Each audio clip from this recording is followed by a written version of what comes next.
Welcome to Lost in Revision. All of our content is public domain, literature, fairy tales, and folklore. We are here to celebrate the original stories, not just read the modern sanitized versions. We post short segments of stories daily and monthly full episodes where we read and discuss popular classics. Come and find us on Patreon to listen to the full chapters early and without interruption. Our goal is to at least break even to cover our expenses, so any support that you can offer to help us reach that goal helps keep this podcast going and you entertained. All of our music is by Nathan Hubble and is used with his permission. Thanks, and enjoy the show. Chapter 14, Paul Bunyan's Farm, Part 4. Along with the parachute, he sent a note explaining the situation and warning Big Charlie to take flight at once. So now, feeling sure that Charlie was safe, Paul urged his men on to greater efforts. He sent Ollie 5 miles away to look up through a powerful telescope at the top of the stalk, and sent word to him at once upon seeing in which direction it would fall after the cutting had weakened it.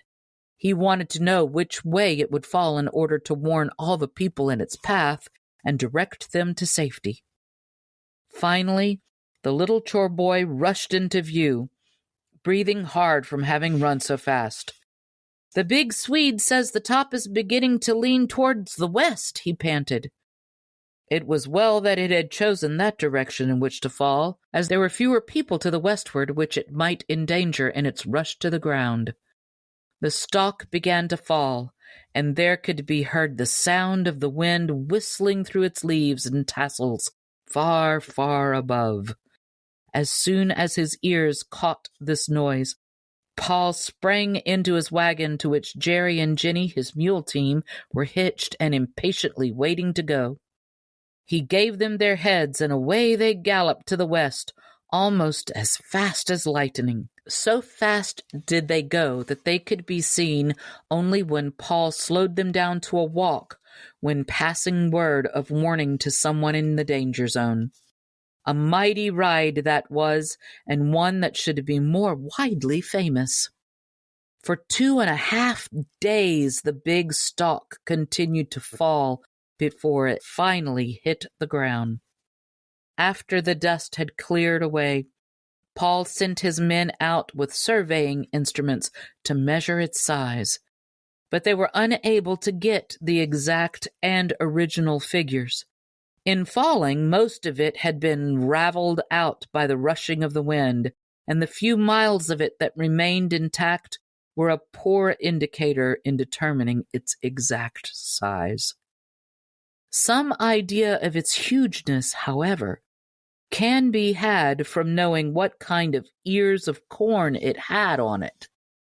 One ear was driven by the force of the fall right straight down into the earth. It stuck there so tight that Paul couldn't get it out even when he hitched the great blue ox to it. He brought up his mule team to help Babe pull, and when the 3 animals tugged away together, something just had to give way. But even then, only the cob of the ear was pulled out of the ground, leaving the grains still in the earth. It is said that the ear made a hole in the ground 60 feet across, and that the loose grains that were left after the cob was pulled out filled this to such a depth that no one ever did find out how far it went down into the earth. Luckily, none of the grains ever sprouted to make other corn stalks like their parent. Big Charlie floated with his parachute for 2 weeks before he finally landed, and then he came to earth 1,000 miles from where Paul's farm was. He endured many hardships before he finally got back to where he had started from, and by that time he was so angry over what had happened to him that he made up his mind to leave Paul Bunyan. The big logger offered him a lot of inducements to stay, but he would not change his mind. His 6 cousins all stuck by him, and together they quit in a huff. They marched away down the road with their turkeys on their shoulders and never looked backward, and were never heard of again. They were mighty woodsmen, and their absence was keenly felt by their former boss. Another thing happened that helped make Paul anxious to give up his farm. Most of the corn he had raised that year was popcorn. One day, after it was all harvested and put in the granary, the building accidentally caught on fire and popped all the corn stored there.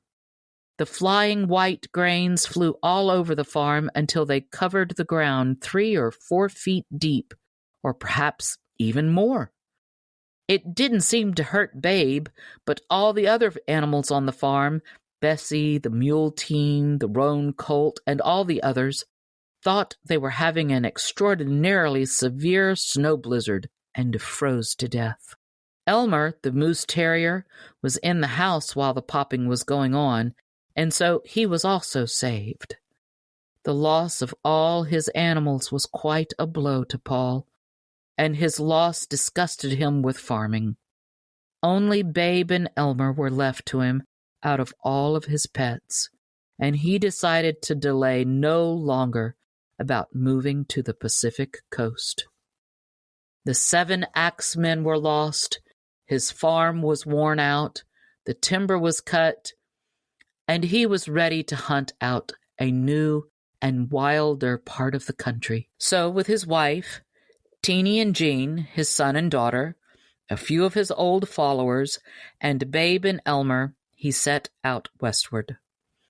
Ollie, the big Swede, was faithful to Paul and accompanied him into the Pacific States, and so did the little chore boy and Johnny Inkslinger.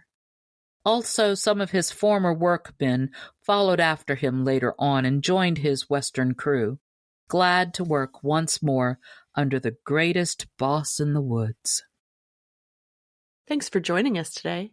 Check us out on Patreon. The Storytime level is only $3, and you can help us meet our small goal of breaking even and covering our expenses. Your support helps pay for all of the things that podcasting requires, and helps keep this show alive and growing. If you can't afford to support us financially, go give us a good review, subscribe or follow, and share with your friends and family. Feel free to fact check us and offer suggestions to make our show better for you. You can also send us an email at lostinrevisionpodcast@gmail.com. There's a lot more waiting for us all at the end of the road.